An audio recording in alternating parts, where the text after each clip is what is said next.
Welcome to Martial Road, a journey through forgotten techniques, forbidden moves, and the untold power of martial arts. Today, we will be speaking about Baguazhang. Baguazhang was a late arrival to China's martial traditions, born in the 19th century out of Taoist circle walking. What began as meditation became a combat system of spirals and sudden angles.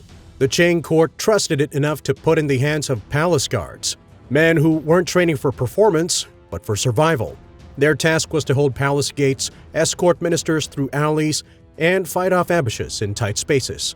Inside Bagua's flowing circles were moves no referee could ever allow: palms that crushed throats, fingers hardened to spear eyes, throws that spiked skulls on stone courtyards. Now, 9 of Bagua's forbidden techniques. Number 9. The double palm push.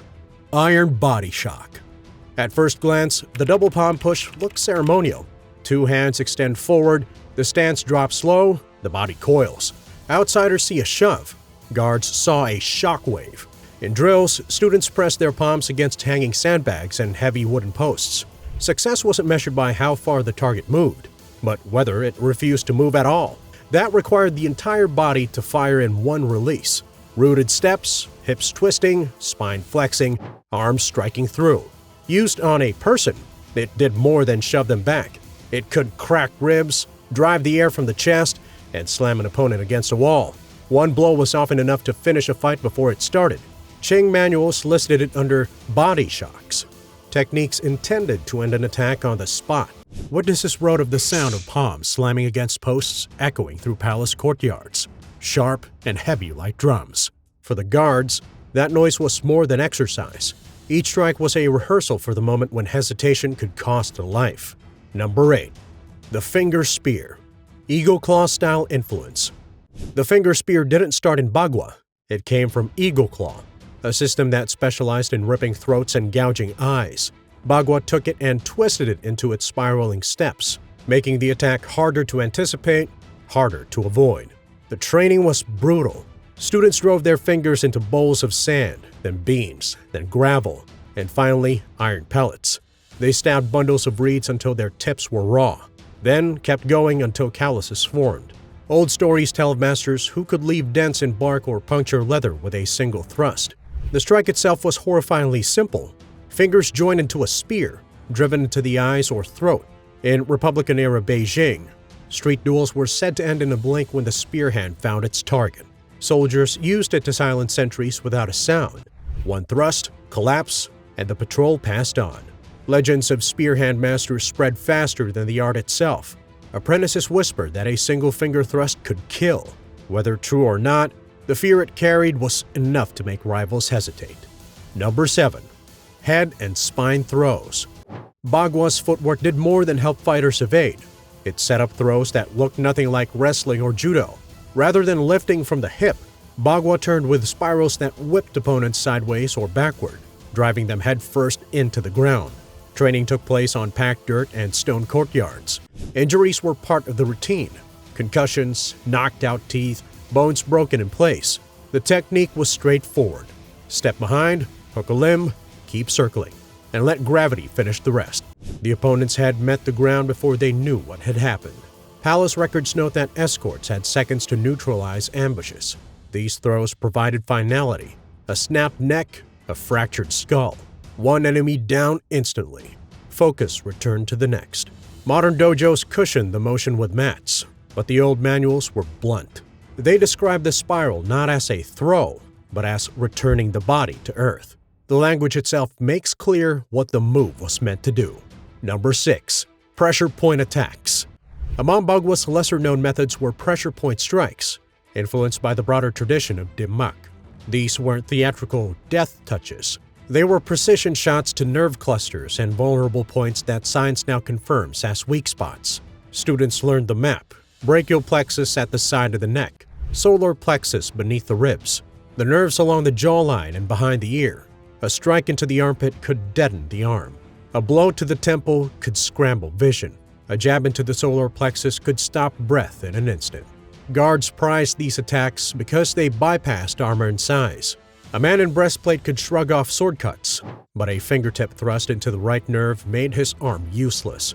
One blow could tilt the fight without drawing blood or noise.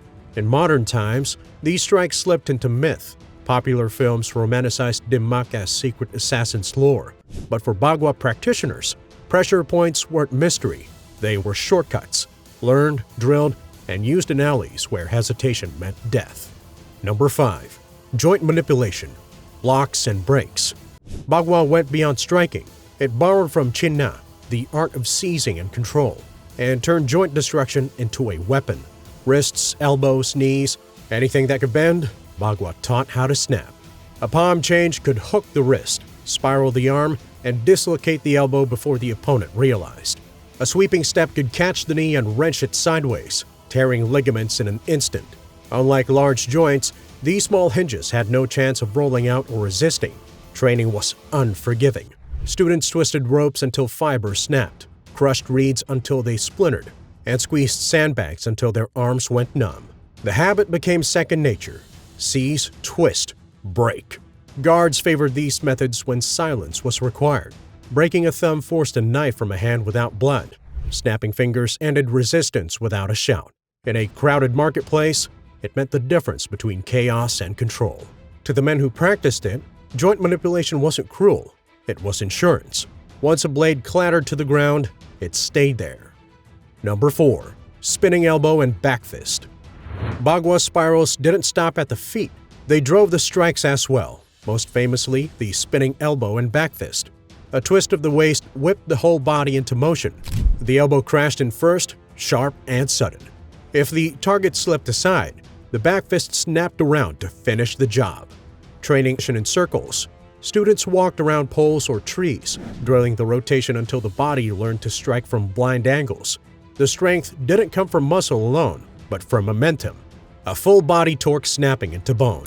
The targets were often the temples, jaw, or base of the skull. A clean elbow could split skin to the bone. A spinning back fist could rattle the brain enough to drop even a larger man. Guards valued these moves when surrounded, because the strike could lash out in any direction without warning. In modern arenas, spinning strikes remain crowd favorites, but they're tempered with gloves, rules, and referees. In Bagua alleys, there were no such limits. The same motion that earns cheers today once ended fights in silence. Number 3. Neck twists and breaks. Bagua spirals didn't end with footwork or strikes. They carried into grappling as well. Other systems favored throws, but Bagua often used the same motion to twist, most dangerously, at the neck. A fighter would hook behind the head or collar, circle with the body, and torque suddenly. The cervical spine, delicate even in healthy men, couldn't withstand the force. A sharp wrench could dislocate vertebrae, or worse. Imperial bodyguards drilled this for one reason: certainty. In the chaos of ambush, the fastest way to end a fight was to remove an opponent completely.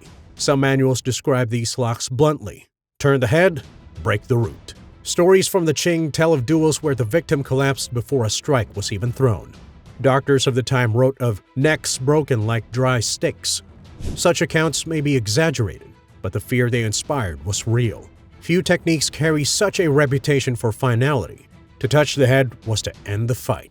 No referee ever needed to say stop. Number 2. Piercing palm strikes. Among Bagua's palm repertoire, none carried more menace than the piercing strikes aimed at vital targets. Known as Choi Huo, these palms didn't swing wide. They thrust straight into the throat, the solar plexus, or the chest cavity itself. Students trained accuracy by striking jars filled with beans or bundles of reeds. The edge of the palm was hardened until it could land with scalpel precision. One strike to the windpipe silenced. A shot to the solar plexus collapsed the diaphragm. A blow across the chest risked shock to the heart. For guards working in close quarters, these strikes were invaluable. A single thrust through a crowd left an attacker gasping, unable to shout or swing again. Unlike cuts or throws, piercing palms ended the threat instantly. No modern sport allows strikes to the throat. Even a stray shot in MMA is enough to stop a bout. In Bagua's time, though, the technique was passed down without hesitation. For the guards who drilled it, there was no question of honor, only the need to survive. Number 1. Snake creeps down. Low attacks to knees and groin. At the top of Bagua's forbidden arsenal stood snake creeps down. To casual eyes, it looks like a theatrical crouch, the body coiled low, palms sweeping near the floor, but its targets were anything but showy: knees and groin. From this angle, a sweeping palm across the knee joint could tear ligaments, wrench the kneecap sideways, or leave an enemy permanently crippled. From the same crouch, an upper strike into the groin folded men instantly, regardless of their size or strength. Training emphasized speed. Students circled, then dropped low in an instant, striking straw posts before their partners could react. Guards valued it for efficiency. A single low attack removed one attacker so they could face the next. Physicians today know the truth. A torn ACL rarely heals to full strength, and severe testicular trauma can cause shock or even death. That's why no combat sport permits it. Yet in Bagua forms, the snake still slithers. Demonstrations highlight the stance's grace, but practitioners who know its history understand the cruelty hidden in its coils. Baguazhang is often praised for its circles and graceful spirals, but grace was never the point. These techniques weren't meant for applause. They were created for Qing bodyguards who had to stop attacks in an instant. As martial arts shifted into sport, the most dangerous methods disappeared. Rules turned fights into contests of skill. Referees kept fighters safe, and Bagua's lethal side faded into old manuals and quiet instruction. What survives today is both performance and memory. The forms display elegance. The history tells a harder truth. On Martial Road, we follow those shadows. Remember to subscribe, like, share, and see where they lead.